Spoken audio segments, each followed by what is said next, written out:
អូនឡើងស្ងៀមថ្មឹងហើយចាប់ផ្ដើមញញឹមតិចៗដោយកំពុងតែគិតអីចឹងតាម៉ាក់ប៉ាដឹងអត់ថាក្នុងអំឡុងវ័យនេះទារកចាប់ផ្ដើមបង្ហាញអារម្មណ៍ចេញមកច្រើនឡើងហើយពេលកូនចូលចិត្តអីកូនញញឹមសាយបញ្ចេញសម្លេងឬសំបីតែឈោងដៃទៅរកវត្ថុដែលកូនចាប់អារម្មណ៍នោះក៏ដោយ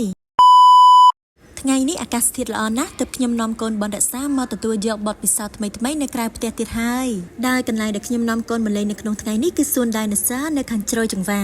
ព្រោះមានទីធ្លាធំទូលាយមានដើមឈើច្រើននិងមានដៃណូស័រមើលច្រើនទាំងដៃណូស័រថ្មនិងដៃណូស័រមានចលនាអាចកម្រាក់បានទៀតហើយមានសម្លេងក្រហមទៀតផងមកមើលកូនបនរក្សាវិញម្ដងបងប្អូនកេងលក់តាំងពីនៅក្នុងឡានអត់ទាន់ភ្ញាក់ទៀតហើយមកលេងសួនដៃណូស័រលើកដំបូងកេងលក់អញ្ចឹងហ្មងកូនឥឡូវអូនភ្ញាក់ហើយប៉ាកំពុងបីឲ្យមើលដៃណូស័រពេលឃើញដៃណូស័រលើកដំបូងខ្ញុំស្មានតែខ្លាចហើយយំតែមានណាបងប្អូនអូនអត់មានខ្លាចអីផងហ្នឹងសម្លឹងមើលដៃណូស័រធម្មតាហ៊ានយកដៃទៅប៉ះដៃណូស័រទៀតណាហើយឥឡូវប៉ាគេដាក់ឲ្យឡើងជិះលើដៃណូស័រម្ដងក៏អត់មានខ្លាចអត់មានយំអីដែរឡើងជិះឡើងតំណងជិះបដាឆ្ងល់បដាមុខនឹងឆ្ងល់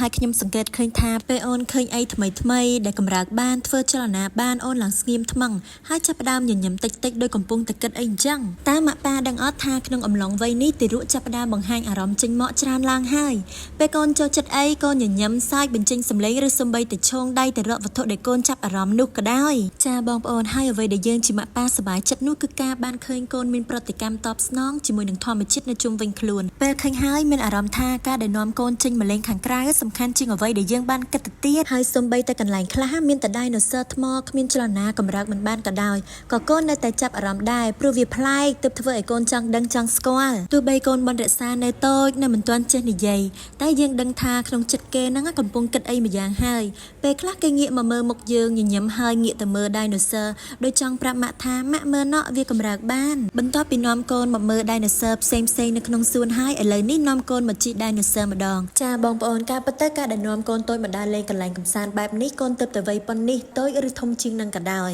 យើងនាំកូនទៅលេងឯណាខ្លះឲ្យមើលដៃណូស័រណាខ្លះក៏កូនចាំមិនបានឡើយតែកូននឹងបានឃើញថាម៉ាក់ប៉ានៅចិត្តកូនជានិច្ចទោះបីក្នុងថ្ងៃដែលកូននៅនិយាយមិនទាន់បាននៅមិនទាន់ចេះដើរក៏ដោយម៉ាក់ប៉ាក៏នាំកូនទៅឃើញពិភពលោកខាងក្រៅឲ្យកូនបានញញឹមឲ្យកូនបានរៀនសូត្រនិងឲ្យកូនមានអារម្មណ៍រំភើបហើយសម្រាប់ម៉ាក់ប៉ាវិញគ្រប់រូបភាពគ្រប់ពេលវេលាបែបនេះគឺជាការចងចាំដ៏ពិសេសមួយនិងមានគុណតម្លៃខ្លាំងណាស់វីដេអូមួយនេះគឺជាភស្តុតាងដែលបង្ហាញប្រាប់កូនថាពេលដែលកូននៅចាំអ្វីមិនទាន់បានតែម៉ាក់ប៉ាចាំបាននិងជឿថាពេលថ្ងៃនោះមកដល់ថ្ងៃដែលកូនធំឡើងល្មមនឹងយល់ពីអត្ថន័យនៃក្តីស្រឡាញ់ពីម៉ាក់ប៉ាថាធំធេងអស្ចារ្យប៉ុណ្ណាហើយកូននឹងដឹងថាយើងតែងតែមានពេលវេលាល្អៗជាមួយគ្នាជានិច្ចសូមអរគុណសម្រាប់ការតាមដាន vlog របស់ពួកយើងបើសិនជាបងប្អូនចូលចិត្តវីដេអូនេះកុំភ្លេចចុច like follow ឬ subscribe channel និង page របស់បនរក្សាផងណាជួបគ្នានៅវីដេអូក្រោយៗទៀតណា